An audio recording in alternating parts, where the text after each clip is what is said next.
Hi, folks. Welcome to Inclusive Collective, where we share stories and learnings of inclusive people, organizations, and innovation. I'm your co host, Nadia. I'm an organizational development and belonging strategist, and I'm joined by my friend, Rob Hadley, a people and culture strategist specializing in DE&I and people analytics. Hi, Rob. Hello, Nadia. How are you this week? I am fantastic. So great Yeah. it's the snow starting to fall out Oh, here in okay. Utah. Feeling Early, but good. not for you. Yeah. Yeah. That's great. I just showed you our Golden Crane podcast award that we won. Right. Got it in the mail because I wasn't able to join them in person. So what do you It's a think? It's huge really award. it's so heavy.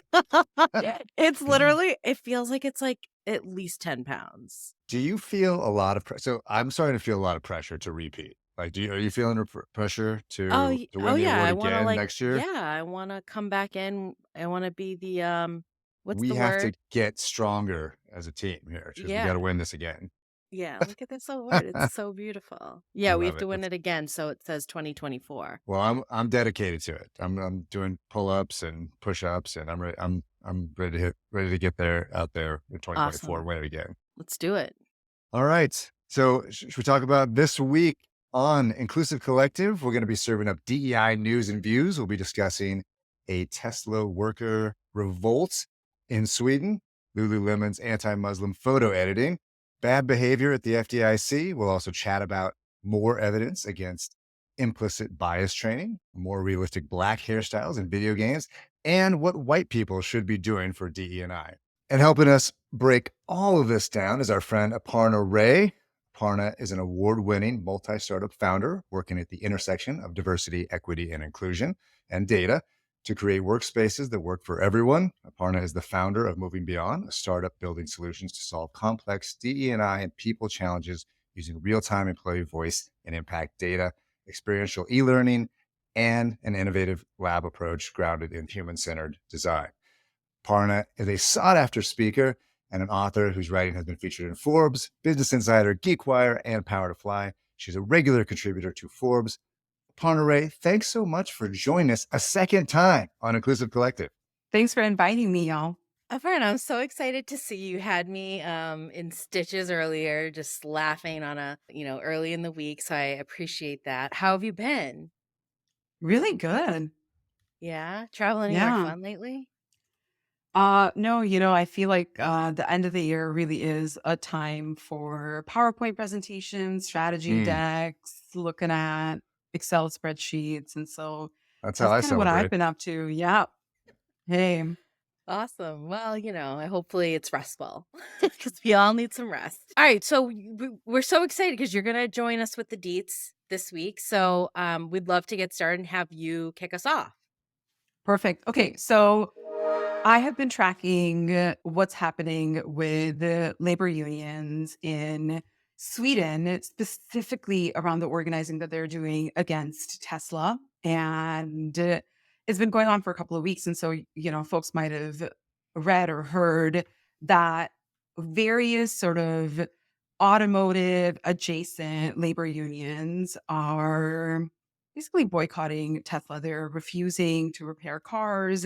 And what's been really, really, really cool to watch happen, because this is not something that we see happening in the US really ever, or very rarely, is that a lot of the other labor unions have thrown in and have also been striking. In particular, their postal delivery workers were refusing to mail things to Wow. the Tesla repair shops and, like other Tesla factories. Oh, so there's like adjacent groups that are just Yes. as I pissed. mean, there are like tons of other unions in Mm, Sweden are backing, right, their colleagues in the automotive industry. And we've also seen in, various European countries where workers are refusing to, like longshoremen, dock workers are refusing to unload Tesla cargo. Anyways, the story that I wanted to share with you, and I think that it is an indicator of how hard wealthy companies and business interests are trying to tamp down on organizing instead of doing the right thing, which in many instances is like paying their workers, Mm. like having a work atmosphere that works for people. So in the most recent development, Tesla sues the labor unions, and they've gotten essentially what sounds like an injunction. So the unions have to deliver things and fix cars and all of the rest of it. But yeah, I'm just really interested to see where it goes, because I get a sense from tracking this particular story is that they're gonna keep organizing. Yeah. They're pissed. What it's just so interesting to me, like that Musk is doing it seems like he's just doing this out of spite. And I I I just think about like this flexing that he's doing that is going to, I think, create a ripple effect with other leaders that are gonna be like, "Well, I'm just gonna come back and sue my employees too, and these unions." And it's just sad to me because these employees are really just seeking, like, basic things, like fair wages, good pensions, I think one of the article you sent said, like, good insurance. I Mhm. also was reading, like you had mentioned, some of the impacts, like, I had seen that dock workers at some of the Swedish ports are refusing to offload Teslas, cleaning crews aren't cleaning showrooms, and the mechanics aren't fixing charging stations. So they're full on protests. I just power of solidarity is great. Well, And I'm look, like, this 130 workers that started striking last month. And so we're not talking about thousands of workers going on strike. We're talking really about a small number of people. And I bet the legal bill is already bigger than the cost of funding whatever, they've been asking for. And that to me is the thing that's so wild about the way in which wealthy, I would say, American oligarchs, right? Like heads of these multinational companies are fighting tooth and nail. And I say this as somebody who drives a Tesla. We have Tesla batteries, right? Like it's an amazing product. And I actually really don't understand why the concept of paying people a living wage and providing safety nets is so hard for the wealthy. Right, Like, right. what are you gonna do? Eat your money? Like, eat your Tesla? Like, you can't eat your Tesla. You can't You can eat spend all money. the You can eat money though. It's technically possible. I I actually think mean, it's And illegal. there's and so like I I really think like it's illegal, Yeah, you can't desecrating burn money. currency. I don't think you can eat it either.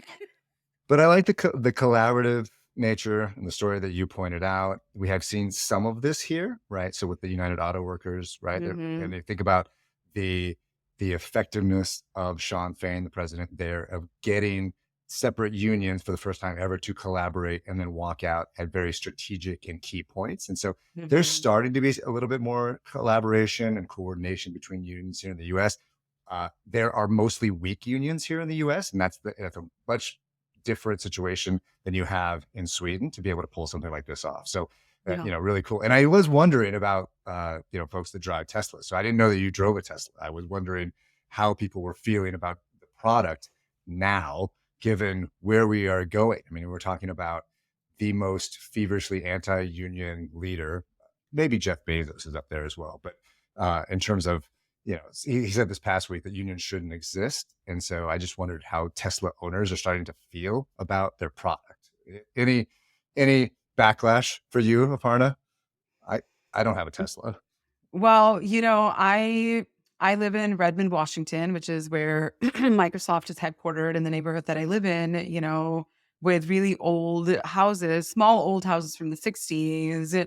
There is a Tesla in almost every single driveway on my Right. street. And I do, there are moments where I've seen people vandalize Teslas because Elon Musk is like an absolutely despicable human thing. And so, yes, I think that's there. I mean, they just released the full self drive, which is incredibly aggressive. And I'm like, oh, your personality is showing through in your product. Like, this is really bizarre. I mean, look, I think the product is great. I do think that the innovation is real. The innovation is real. I can charge my car in 30 minutes at a supercharger, and I can go from Seattle to Vancouver, British Columbia on a single charge. So I think all of that's there. And I probably would not make the decision to buy another Tesla now, Yeah. Right. right? Right. Like There's all of That's that what alternatives most now. of said, my friends who have Teslas now would say. If I knew back then what I know now, I wouldn't have purchased a Tesla. mhm, yeah.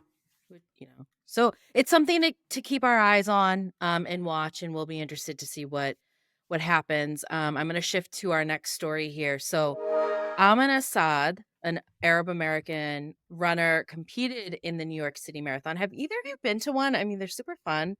My brother ran the Boston and the New York City one. Super fun to watch. Anyways, um, after the marathon, she said in an interview that she was cropped out of a Lululemon media campaign. She claims because of her identity and support for Palestinians in the Israel-Hamas war. Apparently, in the beginning of October, she participated in a photo shoot to promote the marathon and the marathon training program that she was a part of.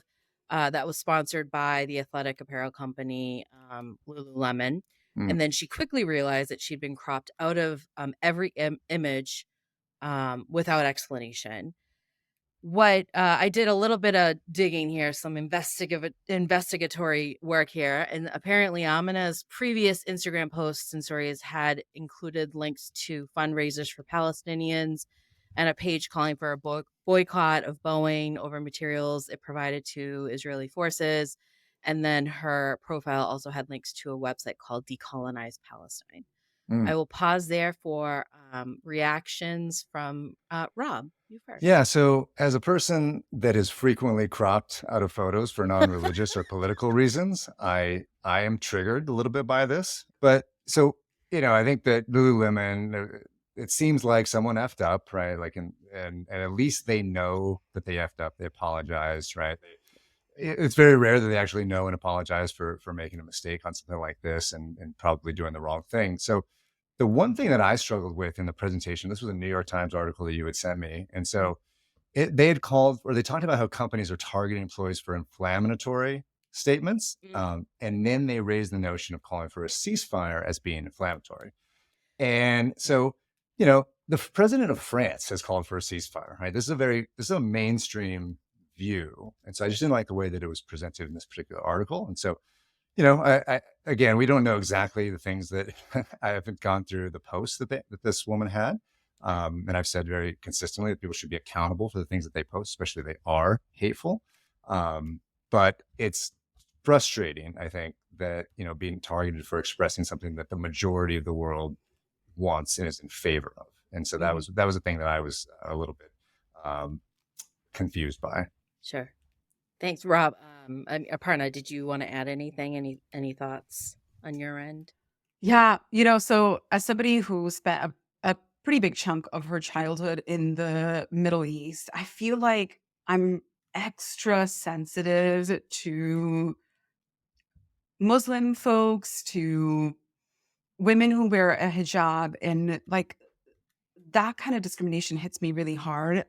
I'm also, noticing with a lot of my own clients right now that women who wear a hijab to work have stopped wearing it. And I've heard this a lot from my friends since October 7th that like they're actually really worried, and it's reminding them of what things were like after 9/11, right? That so many of us like really tried to hide our race, our ethnicity, like our ethnic clothing. And I don't think that this is an error on the part of Lululemon. Like, how are you going to crop somebody who's wearing a hijab?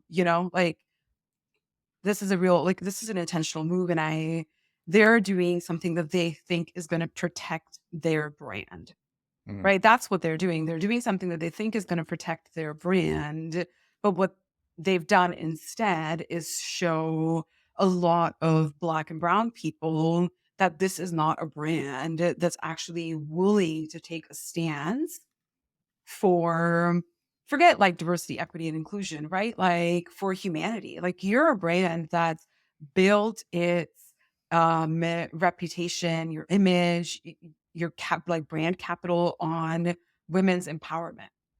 Yeah, thank you for that. What I'll also just add is when we make decisions like this, that's what I'm always curious about is like at some point between the photo shoot and the release of the ad, there was decisions that were made that either we're going to crop this person out for whatever reason because in this article, the New York Times article, it said that they received incorrect information that Amina did not want to be included in the photos due to safety reasons. She shared with New York Times that that was never expressed to Lululemon. And so what I find, I'm just always so curious because that's where bias creeps in, right? Is like in those moments of decision making where you decide whoever is in the room that you're going to either crop or remove or intentionally or unintentionally do something that is going to have some sort of impact to either the person, people, community, and customers. And so that's where I'm just curious, like what was actually said behind doors? We'll never know. Again, Lululemon apologized. They said they received the incorrect information. But I'm kind of with you, Aparna, in the sense that like that you got to take a stance and for our brands and for those marketing when you are hoping to use a diverse group of people in your campaigns. What are some of the impacts if you decide to cut them, Cut them out. or cut them out or not use them? So it's performative to me. All right, Aparna and Rob, thanks for that. Let's take a quick break here, and we'll be right back with more DE9 news and views. Ooh, I like that rhyme. News and views with Aparna Rae.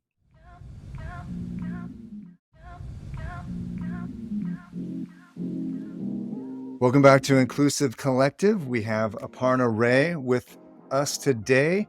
And so I'm going to jump into this news story. I'm going to read you a little bit from this article in the Wall Street Journal. I'm going to try to edit it because it's a little rough sometimes. A supervisor in San Francisco invited employees to a strip club.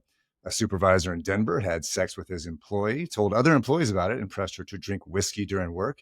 And senior bank examiners texted female employees photos of their genitals.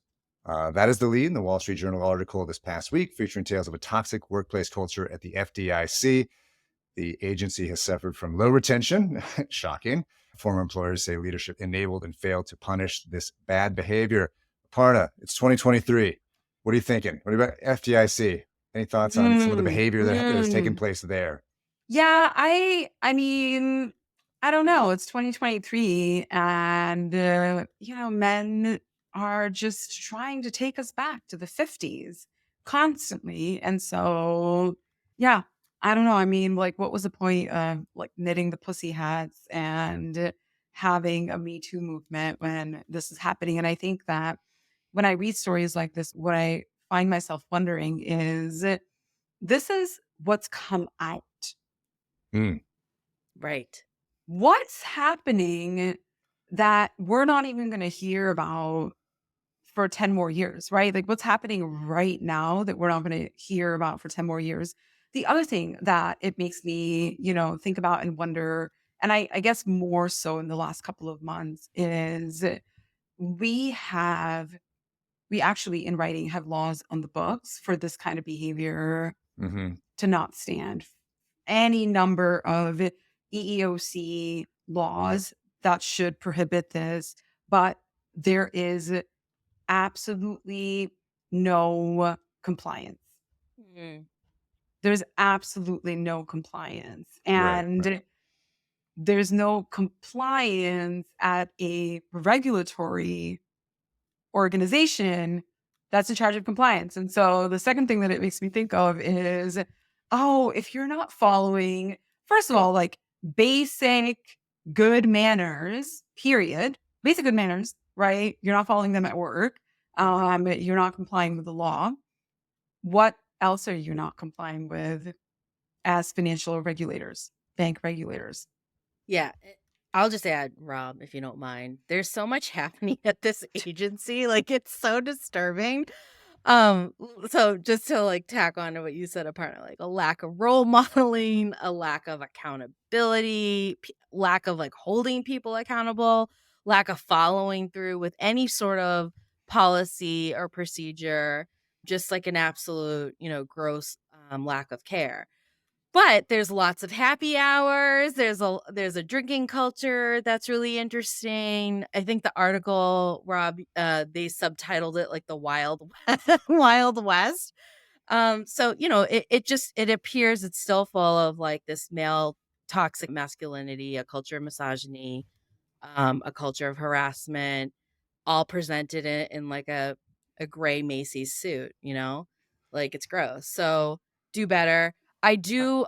Before I toss it back to Rob, I am curious. Like we can talk through. We can observe some of these things that are coming out. But if I were speaking to leaders at the FDIC or DE&I folks or the HR head, I tell them to really start at the leadership level of Mm. outlining expectations of behaviors and then holding them accountable. And that really truly means like holding them accountable, like really giving coaching or performance managing them out, like, because it's unacceptable. But or if it's just dead on sexual harassment, like firing them. So it's just really interesting that like we're willing to have a whole article be written up about this, and this is a government branch, and nothing is happening or changing. So it's really sad. Well, I think that, so I agree with all of that. And I think that there's are things happening, right? It's like this is part of them being called in front of Congress and oversight to, to go through some of the things that have come out. Right. And so I think that, you know, I agree with everything. I looked at it also. There's a job design component. And then there's also this legacy of workplace culture and how hard it is to change. Right. And so if you think about this job for many years, right? So I don't know if you know this role, right? Like these folks are on the road a lot. A bank's failing. They come in. They're in the vault, like counting money. They stay there. They're on the road all the time. And so for a long time, the only people that could do this job or could or would do this job were men, right? So like going back to 40s, 50s, and 60s and things like that. So you can imagine what the culture was like then. And what you're seeing is a residual impact of that lack of diversity in those roles for a really long time, right? So if you have a team of 6 people and they're all men, greater chance of bad behavior, right? You get a team of 6 people and it's 4 women and 2 men, better chance of better behavior. If the boss is a woman, you have a better chance of better behavior in that I type mean, of thing. that's And so basically saying that all men have bad behavior then. Like no, I'm I saying don't that buy that, I'm saying that right? there's Like a I think non-zero chance. yeah. The less you get, I'm saying the more diversity, the less there is a chance that there's an opportunity for worse behavior and something like this. And especially if there's like they have 11% of their workforce, of the bank examiner workforce, was women, right? And so think about it, like that legacy of that culture from like 50s and 60s is still with them. And you can't change the culture unless you're going to change the people that are leading that organization, right? You can't unless you have better diversity within that. So that is just a think that you can't for these folks on the road as much as you used to, and then you also need to have greater diversity. You know, engineering is a pretty male dominated field. And if you put 6 engineers together who've been working long days, I don't think that like you get guys going to strip clubs and sending photos of genitalia. So I also think that there is a kind of person that finds success in industries like finance specifically that just is not the best of humanity. I don't actually think it's necessarily only about the fact that, put a bunch of men together and like, of course, they're going to look at, some lewd content, for the lack of a better word, right? I also think it is the personality of the industry because For sure. the other thing that's still happening is traders doing lines of coke. Mm. Still, right? Like it's not a thing that we see in movies. It's a thing that's happening in real life. They're going out, they're drinking with clients every night. And so, yeah, I mean, I live in Redmond. I see gobs of men that look tired and maybe they haven't showered in 4 days, but like they're eating ice cream. They're at the hot pot. They've gone to the arcade. not the strip club. Yeah. All right, Aparna, you're on next for your news story. Okay, so the second story that I brought today is it's less so a news story, actually. I think that it's like a low-key academic piece from a doctoral student researcher in experimental psychology at McGill University, a premier education institution in Canada for, any American listeners that may not know that. And the author, Jeffrey Toh, has, I think, in some like really easy to understand ways, broken down why unconscious bias and implicit bias trainings don't work, and like really clear ways helping us understand, what the negative consequences are. And I want to read like a couple of sentences from his article where he says, he sort of breaks down the difference between unconscious bias and implicit bias, which already are two different things that are often conflated. And he's asking himself, like, why are organizations choosing this route to solve what is a gnarly problem? And he says, while trainings at best can help raise awareness of inequality, they should not take precedence over more meaningful courses of action, such as policy changes that are more time intensive and costly, but provide lasting changes. If organizations want to effect meaningful societal changes on discrimination, they should shift our focus away from implicit biases and towards changing systems that perpetuate biased behavior. And then he talks about the harm of a training based approach actually being that they take accountability and responsibility away from the people that are most likely to be perpetuating harm and giving them kind of like a free pass. Mm-hmm. So there's lots of really great academic insights in this article, but I'm going to toss it over to you all to hear from you about what resonates. Ooh, I think the three of us can absolutely agree that you can't send someone to the island of training and then expect them to come back overnight where behaviors and mindsets are shifted. And I will credit that saying to my friend and colleague Amanda Carroll. She has said that for the last 20 years.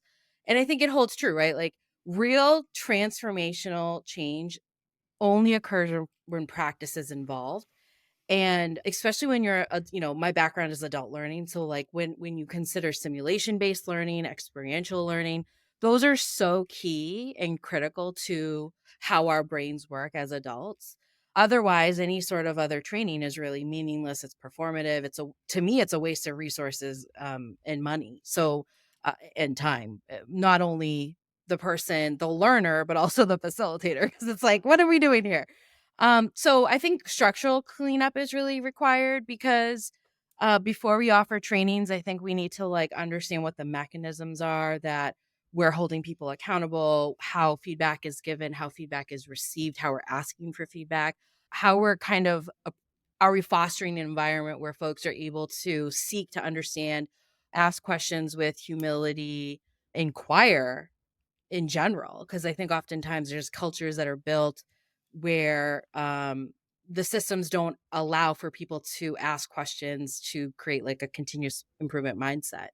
So I think like before we start throwing training at people thinking that's going to like solve some sort of problem, some sort of bias awareness building problem, I think there's other things that we need to start also focusing on, and fix structurally. Yeah, this is this hits home for me. I used to give a lot of trainings on bias at the FDIC, and I don't think that. No, just kidding. It seems like it didn't take, but so let me say something. Let's not pile on implicit bias for training. Let me say something nice about it, right? So I want leaders when I'm start to work with them to know that bias exists, right? And so the article you sent, Aparna, was great, and it was very nuanced in some of these different concepts, right?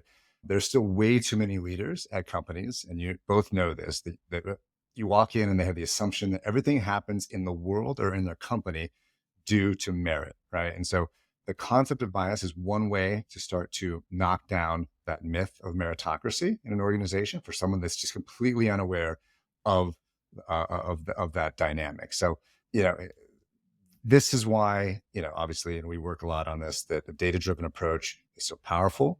it leads you to process where the bias occurs, whether it's implicit or explicit, conscious or unconscious, and the data is completely indifferent there, right? And so from there, we focus on moving the numbers and removing the bias from those people processes. So I certainly prefer that. And if I do any kind of bias talk and anything that I do, it's about 2 to 3 minutes, but I just want to introduce the concept of bias to start to peck away at that myth of meritocracy that we still find in so many organizations. Okay. Well, I'm going to close out this, section by kind of reading one last sentence from this article. And I think it really hits on the importance of integrity and ethics among the community of DE&I practitioners, both in-house, but also I think an ever-growing pool of consultants, whether you're, a DI consultant at Korn Ferry or Deloitte, or you're, independent, the need to be grounded in research extends, I think, just beyond best practice to like it's a harm reduction strategy. And so this is what Jeffrey says. He says, if diversity practitioners perpetuate this notion that unconscious bias underlies daily acts of discrimination, they could reduce accountability towards perpetrators and prevent behavior change. And it's because we generally pardon wrongdoers if, their whoopsies was accidental, right? As opposed to an intentional act or well thought through act of discrimination. So do the right thing, folks. And with that, I'm going to pass it back to you, Nadia. Thanks. And that's it. I'm going to sit on that and come back on that in the next episode because I want to reflect on do the right thing, folks. But some folks may not know what that is. And that's where I think I need to like reflect on what that means for me. So thank you for sharing that. All right, Dove, the health and beauty brand. Who uses Dove products here? Right over here. Oh yeah. Staple. I know. All right. Some of us do, some of us don't, but this is more of a rave than a deet, but I think it's worthy to share as a news story because I love it. So Dove is introducing Code My Crown, a 226-page guide to coding natural hairstyles for the world in gaming. Yahoo News reported that Dove's research shows that 85% of Black gamers believe video games poorly represent natural hair and isn't always a positive display. So Dove partnered with the open source Afro Hair Library and a team of Black 3D artists and animators to develop 15 hair sculpts, including hairstyles like twists, braids, afro with a fade, cornrows, and more. Rob, any reactions? Yeah, I mean, I want to serve this back up to the two of you. Obviously I read this and I was like, cool. It sounds great. Really great work there. And then I kind of was diving in. I was thinking about it in the context of the article we just went through. And I was thinking, well, like depending on how much they spent, is this border on where would I rather they spent their money as an organization? So like, I looked at Dove leadership. I looked at, their, some of the DEI reports that they have. They're at Unilever, that's the parent company of Dove. And you can see that, representational parity in their executive team, not great. Their board, mostly white. And obviously it seems like a legacy as well. So, I wanted to get your thoughts on, if you're spending money, if you're allocating resources, would you rather that they dig in and really go after some of the things that create the leadership structure that you see? If they wanted to make Black beauty more accessible, could they lower the price of their products targeted toward Black women? Mm-hmm. And so let me just, as a white man who I guess my hairstyle is represented pretty well in video games, then, tell me what are your thoughts, Aparna? Yeah, certainly as a curly haired girl, I mean, that's not my due today specifically. A lot of it resonates. And I think that Dove over the years has gotten a lot of criticism for being part of a parent company that is not diverse, that is, doesn't have an entirely clean supply chain. So I think there are a whole host of issues.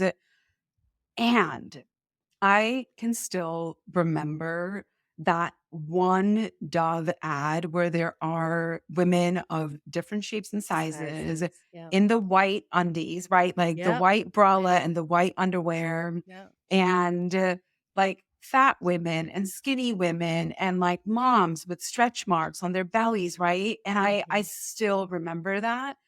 And just kind of like breathing a sigh of relief. I was like, oh, okay, good, right? Like Yeah. being larger bodied isn't be having dark skin isn't wrong or problematic. And Dove for a very long time has been behind trying to pass the Crown Act at the federal level. They've been funding organizations at the state level that have been trying to pass the Crown Act, which if folks listening don't know what that is, it is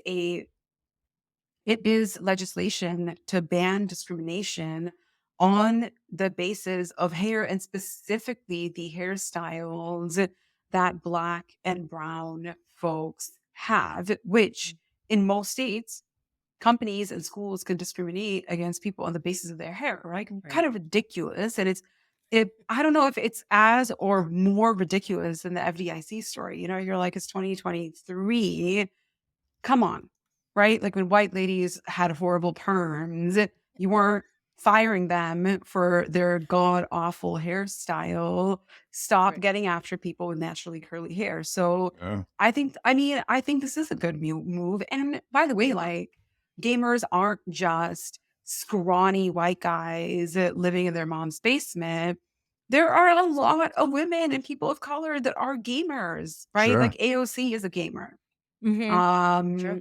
So yeah, if I was a gamer, I'd want to at least have the option to pick a character that looks like me or feels like me.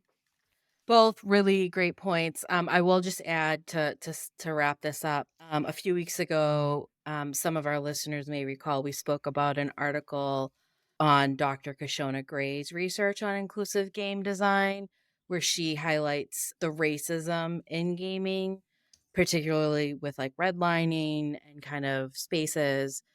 So in general, I'm not a gamer, but I know several people that are gamers. It's a huge industry, not just with like youth, but also with adults, like you had mentioned AOC.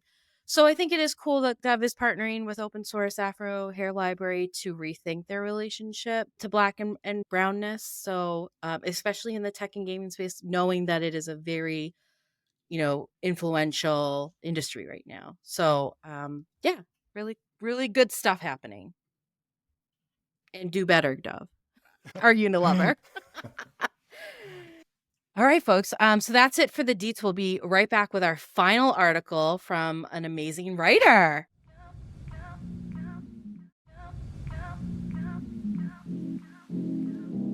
Welcome back to Inclusive Collective. We're here with Aparna Rae. And our final article that we wanted to discuss is from Forbes. It is The Essential Role of White People in Championing Diversity, Equity, and Inclusion in the Workplace by Aparna Rae. And so in it, Aparna, you say that as history shows, it is an unfair and unrealistic expectation for marginalized groups to navigate their way out of systemic oppression alone. And that to redress historic imbalances, it becomes crucial for white people to be proactive in paying forward their gains by championing DEI initiatives. And you call on white leaders to be bold in their efforts. So let's start there. What Nadia, what resonated with you from this article? So many things, and then I'll state them, and then I'd love to ask or pose a question to Aparna as the writer. But so first, if folks haven't read it, please read it. We'll make sure we post it. The article really provides like tactical steps that anyone, particularly a white person in and out of the DEI space, should take to continue their learning journey. And so I guess I'll just say this kind of blatantly is that, Rob, like when you and I were talking about starting even this podcast, I think of who I can influence and who you can influence. And it was a very intentional, decision to really do this with you, knowing that you are in this space. you do think thoughtfully through much of your DE&I journey has been really intentional. And when I think of behavioral and mindset shifts of folks that I can influence versus who you can influence because of who you are, Hmm. I do think what I've observed in our practice is that you do have more of an influence with a certain kind of audience, meaning white males. And so for me, through of course, I'm as charming as I can be. I absolutely, feel like I have knowledge and some sort of expertise in certain subjects. But in terms of social identity shifts, I think that plays a major role in mindset change. And that most likely can come from you when we're talking about a dominant group of people that are in leadership. Mm. So, I've said this to a number of times. I've said it to some of my other colleagues. So I absolutely I love this article because it touches upon that in some shape or form. But apart, what I wanted to ask you was, like, and I know you're not you're co-hosting with us. You're not necessarily a guest, but what I would love to just know from you, like, what inspired you to write this? Because were you observing something in your own practice that was like, I need to shine light on this in particular? Yeah. So I think a couple of months ago, I wrote an article saying that was titled, something like White Women Won DE&I, and looking at the data around how affirmative action has, overwhelmingly gone to support white women's advancement. And they have the majority of, the roles in DEI as well. The majority of DEI practitioners are actually white women, and they're also the most like lucrative and right, like they're not hustling for $3,000 contracts. And the backlash was, I mean, it was a kick in the pants, swift and hard. And there was a world of white women that came at me and they were like, well, I am on the side of the equity and I sit on an ERG and blah, blah, blah, blah, blah. And then there was a contingent of white folks that were like, and you make more money than me. And here I am championing DE&I, but I'm not benefiting from it financially. And so a fellow, leader, Raven Solomon, saw some of the discourse happen because some of it happened very publicly. And she invited me to her, I think monthly LinkedIn Live about what really is the role of the white folks in championing, advancing, et cetera. And so those series of events were the catalyst for writing this article. And I would say, like, I think I wrote it maybe almost 2 months ago. And if I were writing it again, I would actually start with saying that people in positions of power never feel the responsibility to correct inequity. Mm. They are fighting tooth and nail to preserve their privilege. And this is no difference. And Hmm. if we're ever going to make movement, right? If we're ever going to make actual, real, substantive movement, it's going to have to come from good white folks like Rob saying, you know what? I want to do better. I am going to do better. And here's how. Let me show you how I'm doing better. What about the folks at FDIC? No, just kidding. It's going to start with the leaders at FDIC. So I wanted to share one thing with, I don't know if I've shared this with you. And so one of the things that stuck out, so again, I highlighted the thoughts around being bold. And I don't know if I've shared this story, but so I was, I'm obviously very proud of the work that I've done in organizations on behalf of equity. And oftentimes, it created very tangible impact for non-dominant groups, right? But the one thing that sticks with me is there was an episode many years ago where my team and I had done some data analysis. We came up with some really great insights about differences in equity within an organization. And I handed this analysis to a DEI leader and a lawyer, both of which were Black, and they presented these findings to the executives in a way that I thought was very deferential. And I was pissed, right? Like I was super pissed. I thought they could have been much more forceful. They could, on the behalf of what I considered their constituents at the time. and I thought they should have been angrier.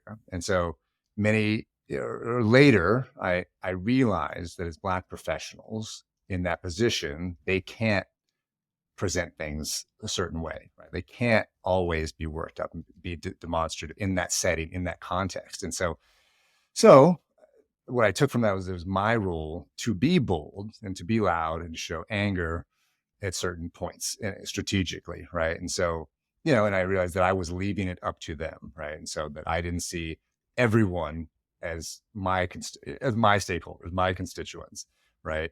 And so that was really the start of my journey, right? So that's why I've always tried to be very conscious of when a person of color is holding back something, to help them out, to push and be a little bit more provocative in those situations. So that was why I thought it was a really spot on representation of one of the things that I think is very important that white people can do in this space. That's great, folks. That wraps up the deets for this week. Aparna, we are so fortunate and honored to have you come back in a different capacity, and we hope that you come back again soon. 2024 has your name on it. So thank you again for joining us. And folks, thanks for joining us this week. Thanks for having me. All right. That's it for Inclusive Collective. Just a reminder that if you're looking for DE&I and workplace culture strategy consulting, problem solving, or training, you can reach Nadia at nazconsultants.com and me, Rob at takanoconsulting.com. Inclusive Collective is a production of Rifelion Media and is edited by our MFA. We'd love to hear from you. So send us your feedback at inclusivecollective@rifelion.com. You can also find us on LinkedIn, YouTube, Instagram, Facebook, and TikTok. Be sure to follow up on LinkedIn so you can subscribe to the IC monthly newsletter. If you like what you heard, be sure to subscribe and rate us wherever you get your podcast. Thanks again for joining us, Aparna Rae. Thank you, Nadia. We'll be back next week. Be well.